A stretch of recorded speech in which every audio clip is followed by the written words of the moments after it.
こんにちは、皆さん。今日は元気ですか？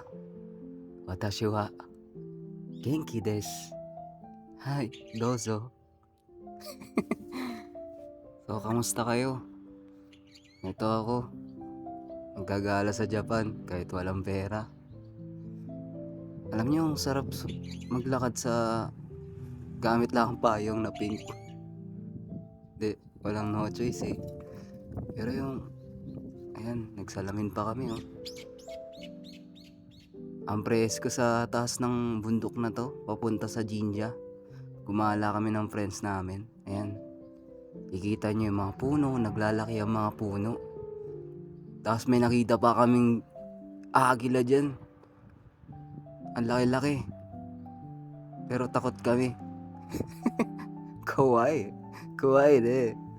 Yan, binidyo namin yung loob ng shrine or jinja. Tapos may mga, ewan ko, lion ata to. Tapos, ayan, sa loob ng shrine, may parang lugar na dasalan dyan.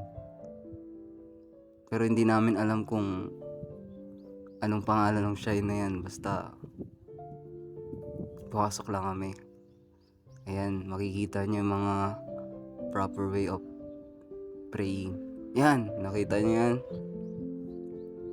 Ako yan.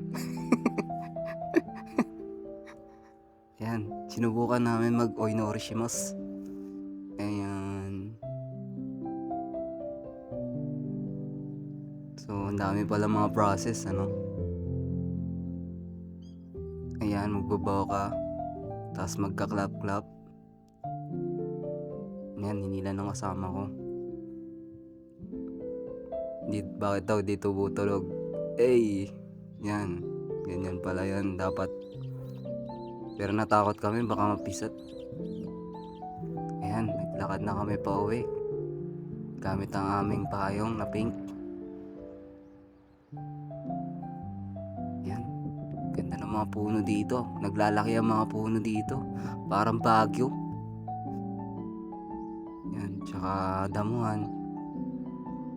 Tsaka sobrang walang tao dito. Pagtatawanan kami ng mga tao sa sakyan. Bakit daw? Walang no choice. Kaya ni-reward namin ang aming mga sarili sa malapit na supa or department store. Bumili kami ng ice cream. Kinain namin to sa labas at sa halagang yakoen. Yun, napawi yung init. Mainit dito sa Japan eh. Kaya lagi kayo magpayong or uminom ng tubig. Yan, nag-iisip lang ako kung anong ulam ko mamayang gabi.